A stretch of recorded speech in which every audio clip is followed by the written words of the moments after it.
Jaya Radha Madhava Kunja Bihari.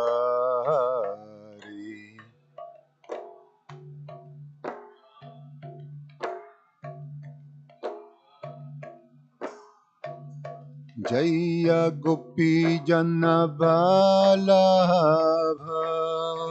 Giribharadhari.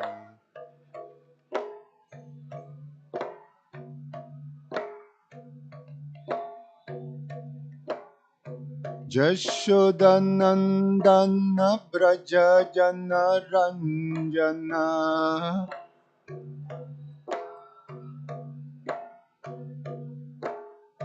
Jamunatiravanachari.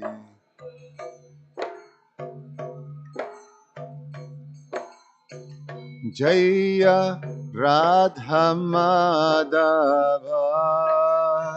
Kunja Bihari.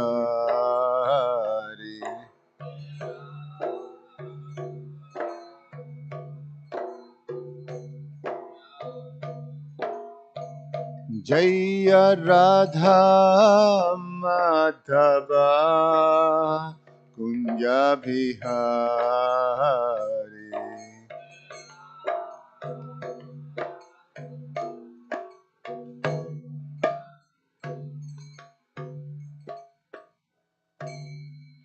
Jayam Vishnupad Paramahansa Parivrajagacharya Ashtotara Shatashishimad His Divine Grace A.C. Bhaktivedanta Swami Srila Prabhupada Ki Ananta Koti Vaishnava Vrinda Ki ISKCON Founder Acharya Srila Prabhupada Ki Nitai Gaura Premanandi. All glories to the assembled devotees. All glories to the assembled devotees. All glories to the assembled devotees. All glories to Shishiguru and Shigoranga. Om Namo Bhagavate Vasudevaya.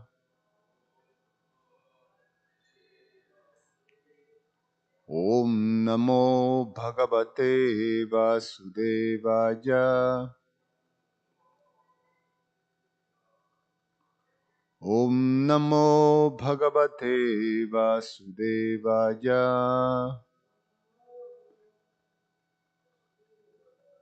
Reading from Srimad Bhagavatam, Canto 10, the Summon Bonum, Chapter 66, Paundraka, the false Vasudev, text number 41 and 42.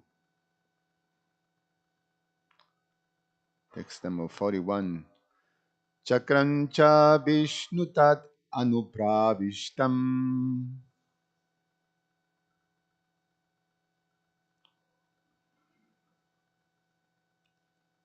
Varan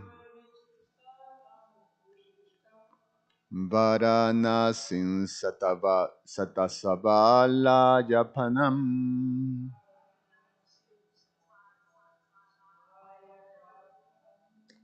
Sago Purata Lakakoshta Shankulam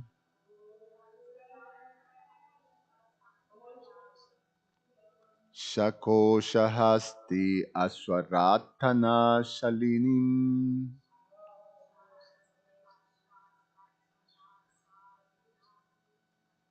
Sako Shahastya Swaratana Shalinim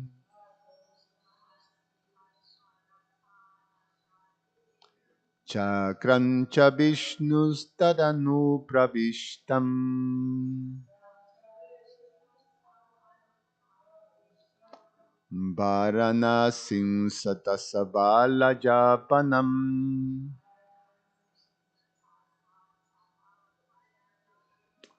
Sago Purata Lakakoshta Sankulam Sako Shahastya Swaratana Shalinim Chakram cha Vishnustaranu Pravishtam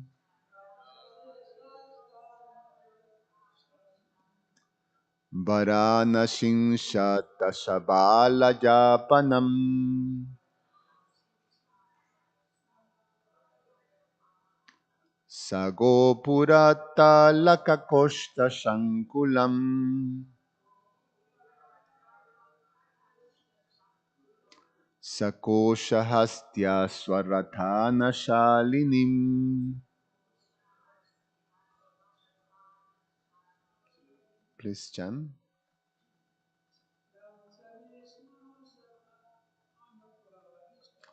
Chakram cha Vishnostaranu pravishtam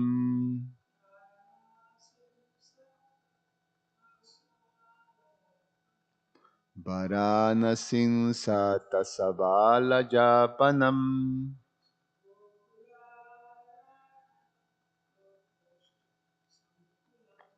Sago Purata Lakakoshta Shankulam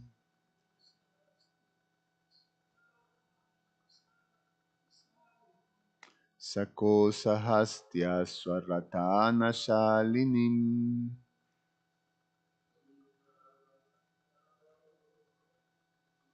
Chakram cha Vishnustaranu pravishtam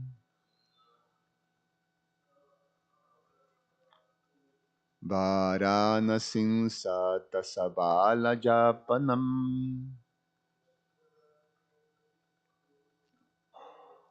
Sago Purata Lakakoshta Shankulam Sakoshahastya Swaratana Salinim. Chakram, the disc, Cha, An, Vishnoho, of Lord Vishnu, Tat, it, the fire demon, Anupravishtam, entering in pursuit, Varanasim, Varanasi, Sa, with, Atta, race porches, Sabhaha, its assembly halls, Alaya, residences, Apanam, and marketplaces, Sa, with, Gopura, gateways, Attalaka,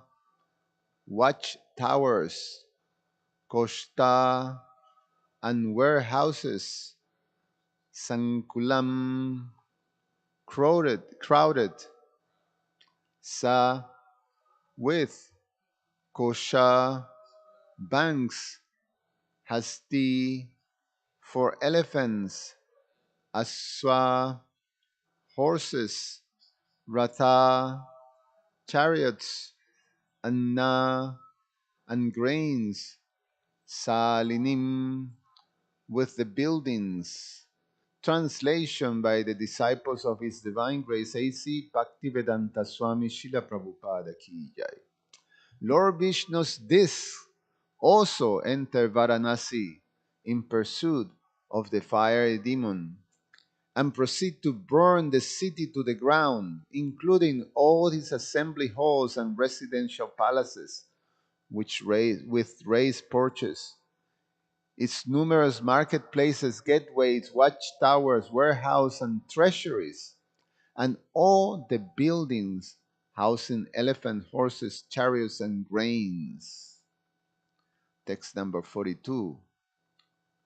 Dakdvavaranisin sarvam Vishnus chakran sudarshanam Bhuja parshva upatishta Krishnasya lishta karmana.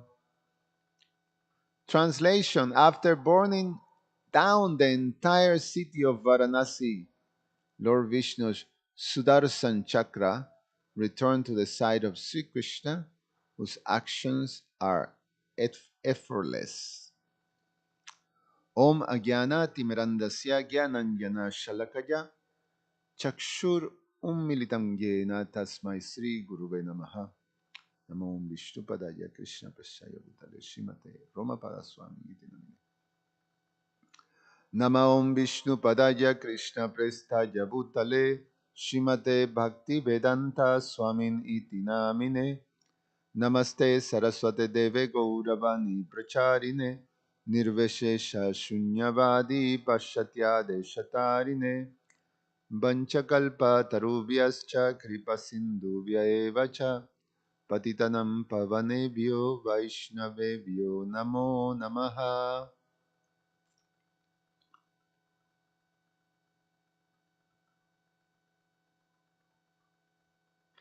Srila Sanatana Goswami comments on these two verses. In 41, he says, the chakra burned down the city. The chakra entered the city after the demon has performed his actions. Since the Lord pervaded the universe, his chakra has similar power of pervasion. Thus, the chakra burned the gates, towers, a storehouse. Instead of salinim, sometimes salam is seen. And then he also comments on 42.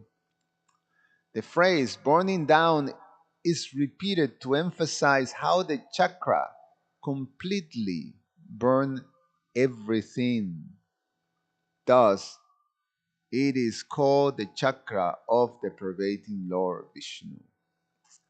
Or, the description is given to indicate the chakra's complete dedication to the Lord and its exceptional power. Therefore, the chakra again stood by the Lord as his devotee, Upa. It was most beautiful, Sudarshan, since it belonged to Krishna, endowed with all qualities, whose actions produce happiness for all or easily destroy all suffering. So this is quite something because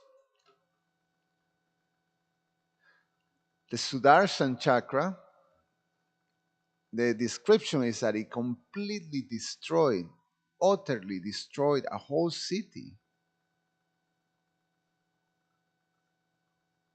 And then Srila Sanatana Goswami described that the darshan of such weapon, the chakra weapon, this weapon of the Lord, is exquisitely beautiful, just like the Lord. Very beautiful. The word Sudarshan means a wonderful darshan. It's a wonderful um, um, audition. So to witness such a beautiful manifestation and power, that for someone who is able to see that, the result is happiness. And that happiness is actually extend not just to the persons who were able to witness, but it actually extend to all. The fact is a type of happiness that is not a flickering happiness, but it's a happiness that destroys all suffering.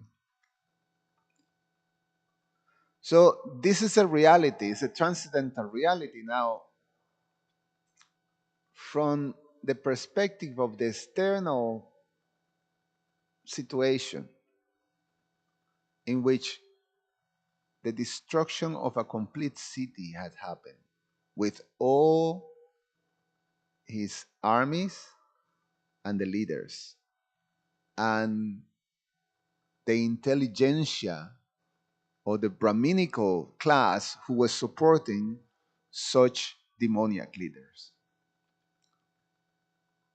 One sense that, how a Brahmana can support demoniac actions, it doesn't make sense.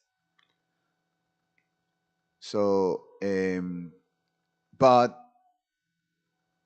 this type of brahmanas, they fell down from the Brahminical level, from the Brahminical culture. The Brahminical culture is called Brahmabhuta is supposed to be in that understanding of Brahman.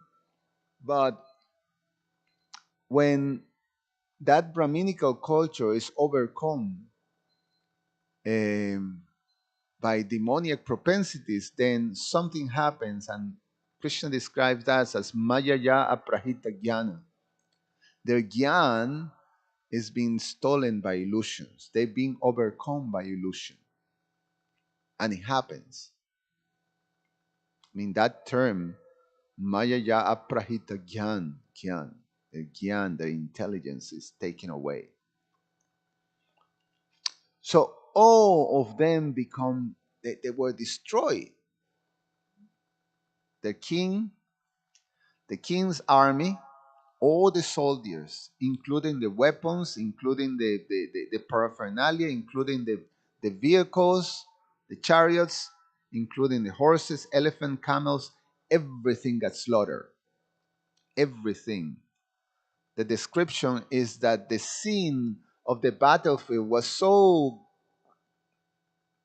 gory that that what you will see was something that appears to be similar to the descriptions of you know the the the places of activities of Lord uh, Buddha. What's the name? Lord Shiva, where the name was Bhuttapati, right? That which a crematory, dead bodies and ashes, and all this, the energy of being in a place that filled with bodily parts and blood and all, very gory. So the king destroy, head cut all the army, and then the descendants of the king, the prince Sudakshina, and Sudakshina used the own priests who were followers of this um, demoniac, kingdom, who utilized black magic. They utilize their knowledge, their capacity to create black magic, meaning to invoke, the worship Lord Shiva in order to invoke um, a particular weapon of mass destruction, which took the form of this fiery demon for the purpose of destroying Krishna. All of those, the prince and those priests, they were finished, eliminated by the Sudarshan chakra. We heard the narration. And now it proceeds to burn the whole city. Finish to the ground. Everything is explained here.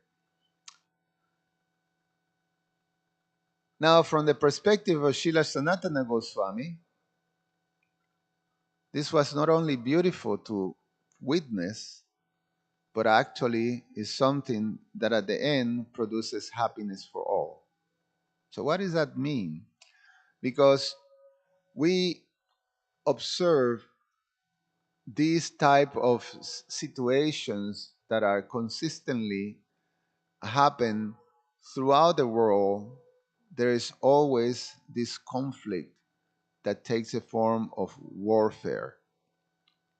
Like right now, there is two major wars. There's many wars, but at least two that are very prominent that happen in the world. There's a war in Ukraine, and the war in the conflict between Israel and Palestine. At this moment, the West Bank of Palestine is being burned down to the ground. And so warfare, I mean, the country of Ukraine also is being highly damaged by these actions of war. Now, these are things that's when it's looked from the perspective of religion, then something often becomes in vogue, which is this concept that appears in the scriptures that is called the wrath of God. The wrath of God. The wrath of God must be feared because it's real. The wrath of God, so the idea, especially this is something that is it appears in the Old Testament of the Bible, but also throughout the scriptures, we see these things that happens. I mean, we see in the narrations of the Bhagavatam, they are avatars of the Supreme Lord that are involved. The pastime is complete destruction. We have Lord Parshuram who annihilated the Chatra race, not just one generation, but 21 generations. It's like, you don't stop. You just keep, you keep knocking them down.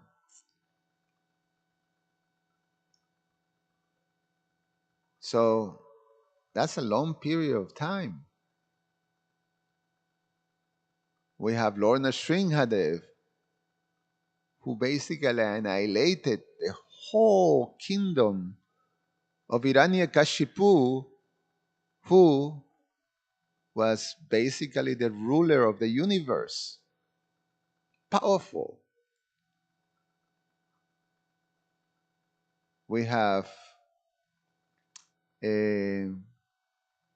is the narrations are there, but it's something to come. Lord Kalki is gonna wipe out whatever demoniac civilization is there. So the wrath of God is something that is described as real. So for materialistic people, the wrath of God, if you're a follower of religion but you have no transcendental knowledge, then is something to be feared. But then, because you lack transcendental knowledge, then it becomes something that is very difficult to understand. To understand the moral, um, um, the morality on God's actions. Start to be questioned because I give you an example. You know, in the Old Testament, in the Bible, um, there is there is there is the narration when through Moses it gets directed that the people of Israel, should take the um,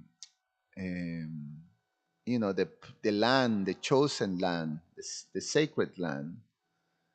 Um, God direct them to completely wipe out a whole civilization that was there, who was the Canaanites.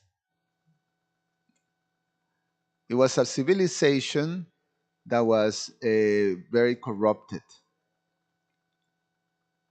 But God, basically, what it says there is directed to completely kill everything, all of that civilization, eliminate them. So what does that mean from the modern world? That means ethnic cleansing. That means that you're eliminating a whole group of people, killing them, not just the man, but the woman and the children. Now, how's God doing that? So you have to, try to understand, go yourself around. Well, yes, God is all good, but this something, I mean, you can understand very demoniac people, they should be punished. But when you have children, and when you have, women and elderly, how? How you rationalize that? So then, oh, there's no explanation. At the end, is something that, well, that's the Old Testament. We have the New Testament now. The New Testament is a Lord, it doesn't matter. God is very angry right now at humanity. And he's ready to, if anyone who is make mistakes, they should be punished and destroyed. But then, in order to counteract his anger, he sent his son to, absorb the results of the sins of everyone and suffer those sins, and then, save everyone else. So that's the idea. So, but you should fear the wrath of God. Now, the problem is because there is a lack of knowledge, transcendental knowledge. When you simply understand, you don't what is ignorance? Ignorance is to be absorbed in the conception that I am this material body. I'm not the spirit soul, the eternal spirit soul. Knowledge, transcendental knowledge, means to understand who I am, who is God, and what is my relationship with God. In a nutshell, that is Divya Gyan. So, when I'm devoid of transcendental knowledge, then I'm only understand that the all and all my existence is this material body. And because I'm this material body, I just see everything in relationship to this temporary existence. And therefore, I'm not able to see the bigger picture. I'm just seeing the one frame of this life. So it becomes very difficult to understand the actions of the Supreme Personality of Godhead. So then we see that, that because this is happening, there is suffering, then, you know, God is to be feared and he is not very friendly. And if we make a mistake, you are in big trouble. And the fact is that there's only one way that this is going to be solved. And even that is like, okay, so what about, you have to surrender to Jesus. So, but what about people that don't have access to Jesus? Then, okay, sorry, they finish like that. So, it's very convoluted. And it's because there is lack of this transcendental knowledge. Now, when you have transcendental knowledge, you see that this is just one frame in a whole reel of film. One frame that is part of a whole big, big, big picture. When you're able to see the big picture, you can understand that no, all these things that God is doing is meant for the ultimate happiness of all. He is the greatest friend and well-wisher of all living entities. So when this type of suffering have to happen, these are things that are meant to help the living entity to actually being able to correct itself. These are correction matters. So in this case, we have a situation in which a whole city, a whole kingdom becomes subjected to complete destruction because this kingdom, the people of this kingdom have accepted to follow and to embrace a particular path that was led by a demoniac personality. So, therefore, following that lead, now the result of that is that not only you have a leader that find himself going into a ditch, but also you following that leader are naturally gonna end in the ditch too. So that's what happens. The people of Varnasi describe that they consider Krishna the enemy, and they were rooting for their king, the king of Kashi, to destroy Krishna.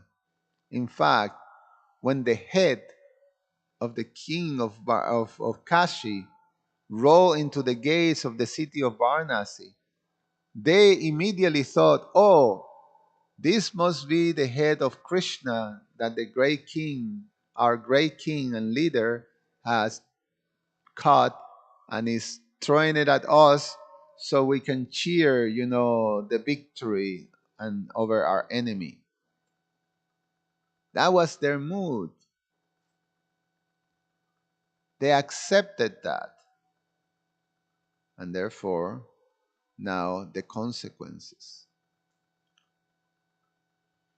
We see that in um, all these different situations, all these wars are basically conflicts between leaders that have absolutely no proper understanding of how to protect people and their citizens.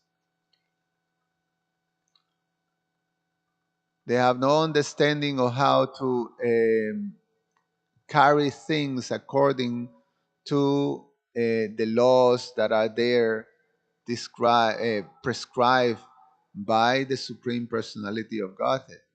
So-called followers of religion, they don't understand. In all the scriptures is described the, you can find the principles of ahimsa, the principles of non-violence. I mean, you can read, like I was saying, just in the Bible, there's so many narrations of violence directed by God.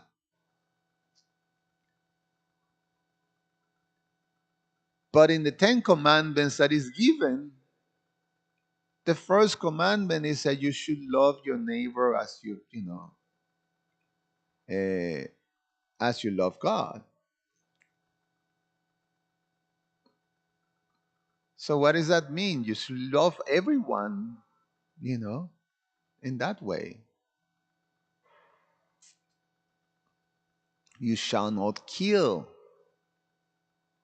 So these principles are there.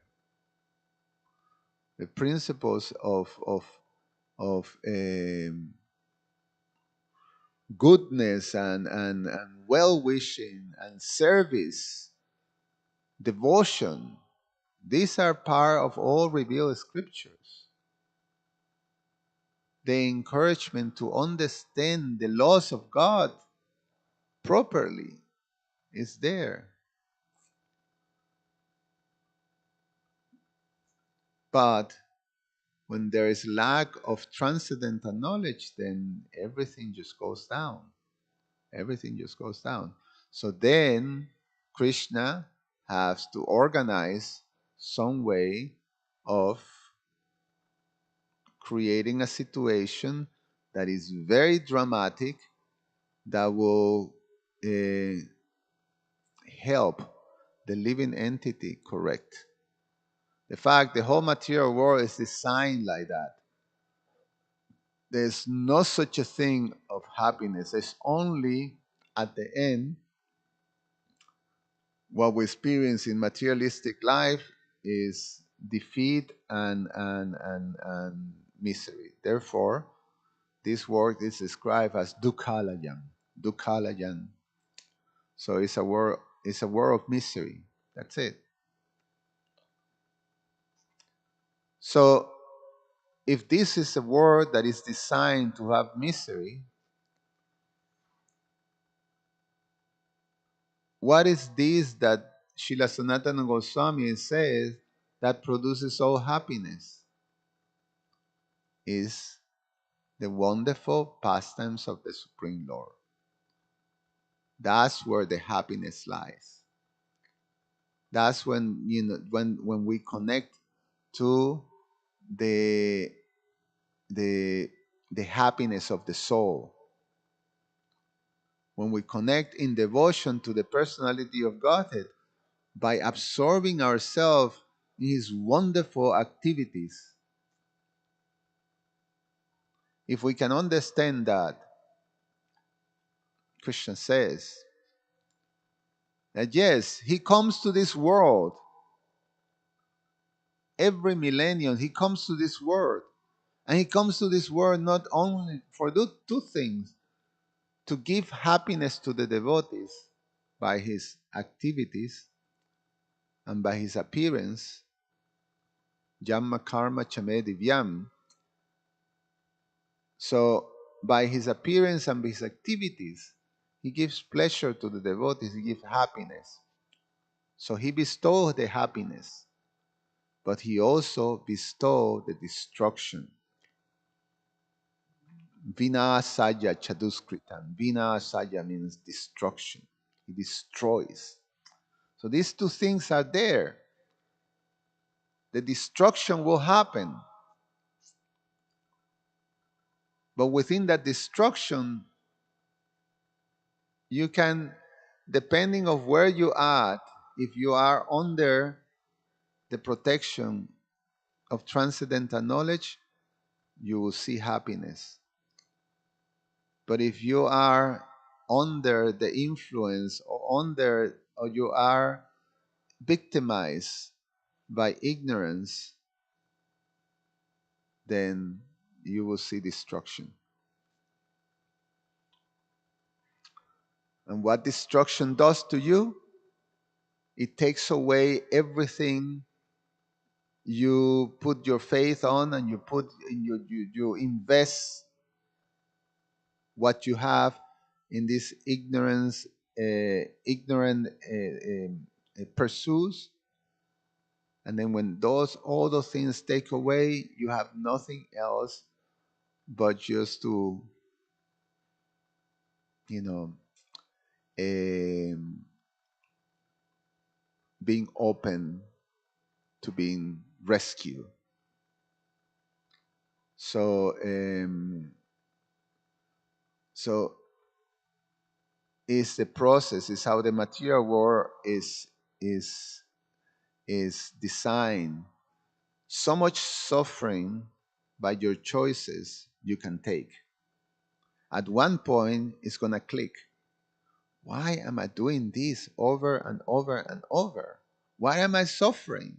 Is is when this Srila Sanatana Goswami in his discussions with Lord Chaitanya, you come to this conclusion, to these questions. Why do I have to die? Why am I suffering? These things are there. When one comes to that position, you start to question and trying to find, wait a minute, that does this, it's over and over and over. I'm doing the same thing. I'm finding myself that I find not happiness. We see it. We see it in demoniac people who are completely invested and absorbed, and at the same time, they have achieved all what they have, uh, how you say, that all the things that they have put themselves at their goals and they achieve it. Now, I was just reading recently about uh, this fellow, um, what was his name? Hughes, Howard Hughes, that he became so powerful, very good looking, incredibly intelligent. You know, he designed um, um, airplanes, and with the design of airplanes, and he built this huge industry for machineries, flying machines. But then he immediately saw the opportunity of the big wars, this the and how he could benefit from that, and he will, with his power, he will influence that we should continue being part of a war, especially the Vietnam War and all that, and trying to influence because that was making him so much money. So the man had a very terrible, he makes his fortune out of suffering, out of all this type of thing. And at the end, his life became so miserable that the man, he couldn't find proper satisfaction all in the power that he had, with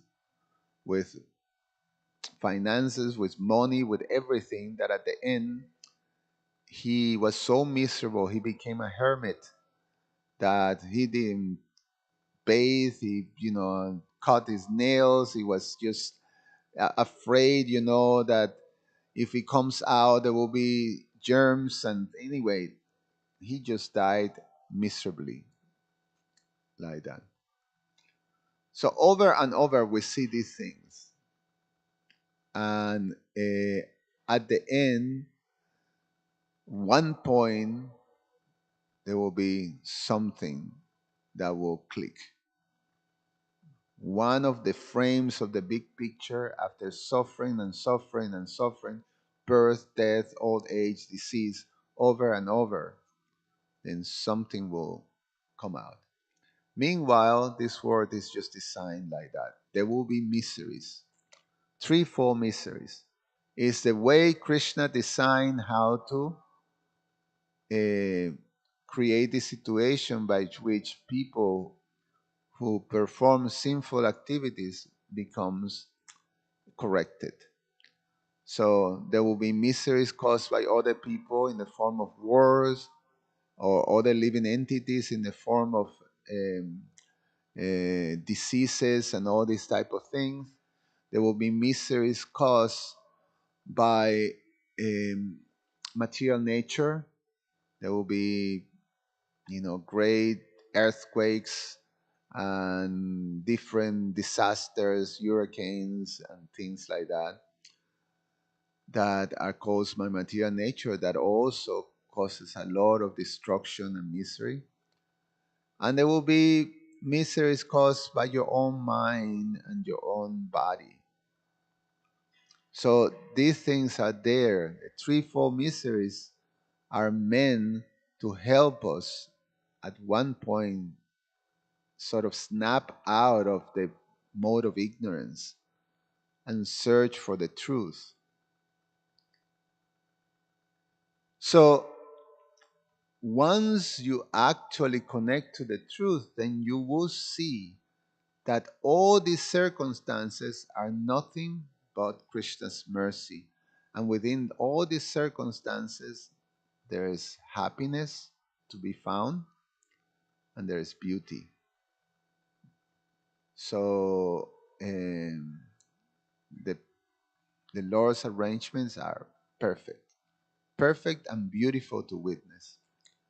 I think tomorrow's verse and Krishna Archana is going to give is just coming to a full circle by saying, uh, just even by remembering these pastimes, one will receive great, great happiness and satisfaction. Any comments or questions? It's only you, Krishna Archana, now, gentleman there.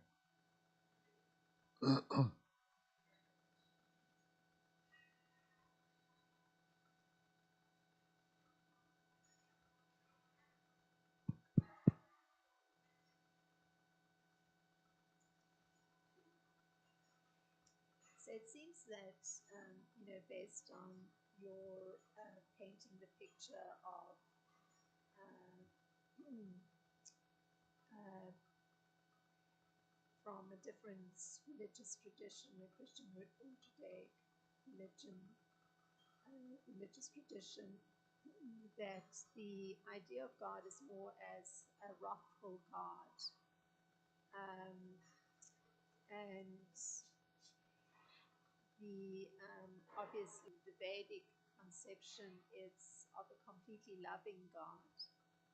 So, and you made that the missing link was transcendental knowledge.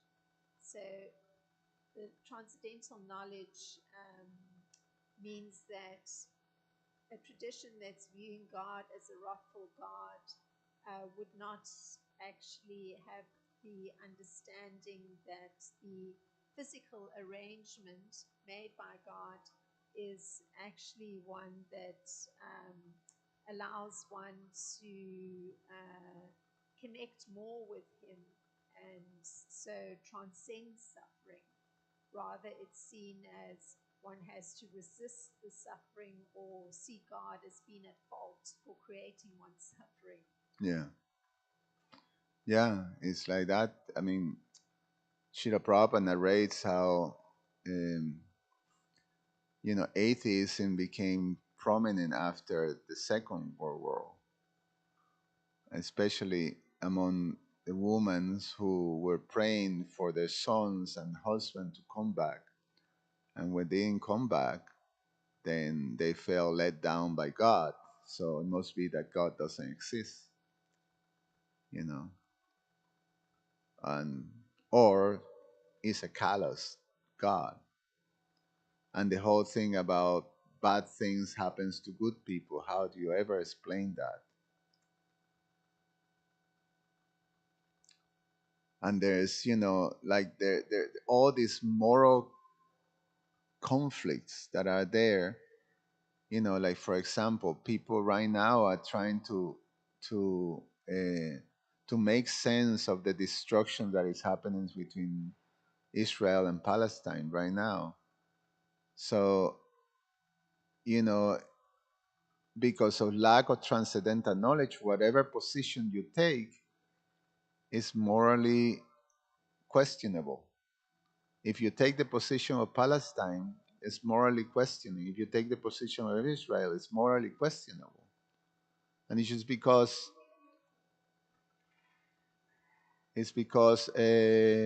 you have you're not seeing it through the eye of transcendental knowledge. So it's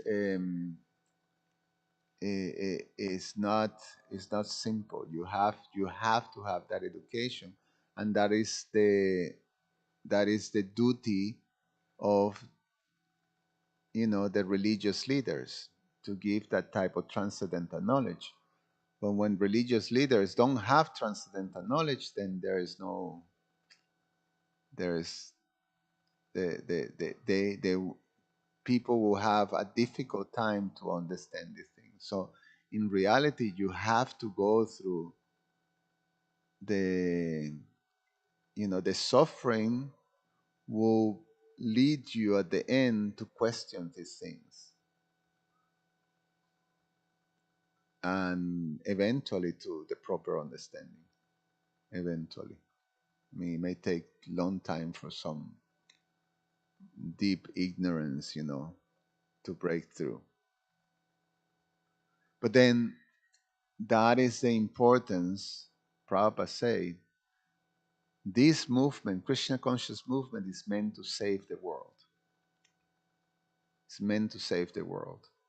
And Prabhupada's genius is the spearhead of this movement is book distribution, the distribution of knowledge.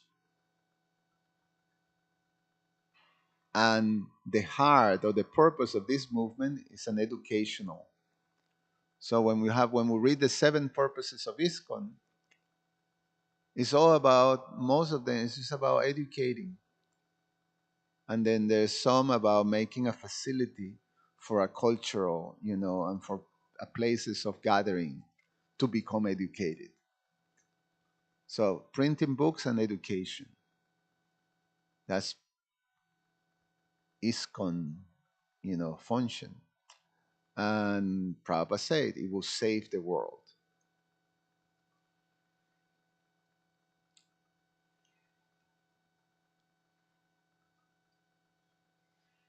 Just with one more reflection. Uh, this point that you brought up of, uh, either side of warring parties, it can't be, there's some questionable ethical question on both sides. One can't say one is absolutely right and one is absolutely wrong.